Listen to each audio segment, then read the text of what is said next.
liaison, évidemment, elle est un peu inégale, elle est un peu chaotique et on le comprend. Le téléphone est en train d'être rétabli sur l'île, mais bien entendu, ça reste des conditions très précaires. Je me retourne vers vous, Rémi Desbois. Bonsoir, vous nous avez rejoints. Vous êtes sapeur-pompier et vous êtes membre des pompiers de l'urgence internationale. Vous allez peut-être aller là-bas. Vous étiez, par exemple, en Haïti après le tremblement de terre. Vous nous confirmez ça, que vous irez là-bas sans doute ?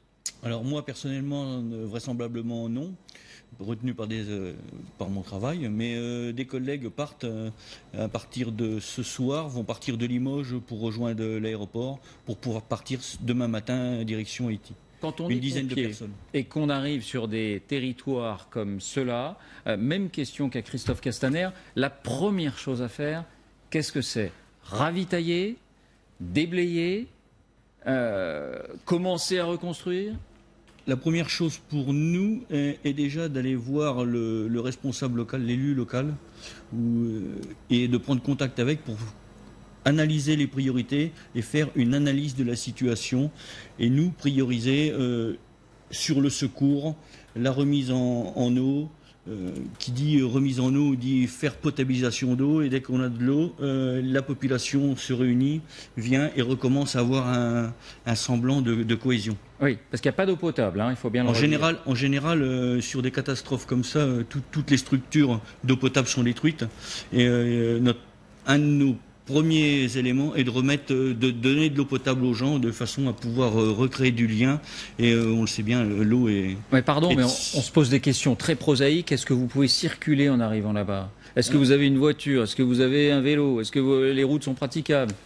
La deuxième difficulté est, suivant les élus locaux, nous demander de nous déplacer sur certains sites, de pouvoir trouver un véhicule qui va pouvoir nous déplacer l'équipe ou l'équipe de reconnaissance complète sur le site, de trouver des moyens de communication, de l'énergie, c'est-à-dire du pétrole, parce qu'en général, les véhicules, dès qu'on trouve un véhicule, il n'y a plus de station-service, les véhicules, il n'y a plus d'essence.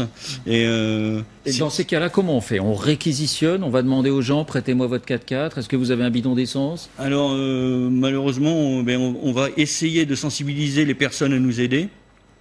Une personne qui dispose d'un 4x4 de nous aider, et autrement, eh bien, on paye les gens pour qu'ils effectuent les missions pour nous véhiculer. D'accord, vous les rétribuez.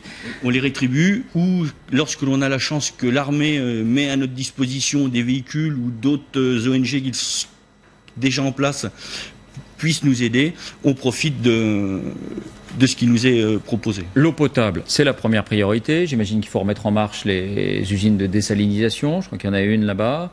La deuxième, qu'est-ce que c'est ? Qu'est-ce qu'on fait ensuite ? Alors, la deuxième qui se fait en parallèle en général, c'est quand même le secours aux populations.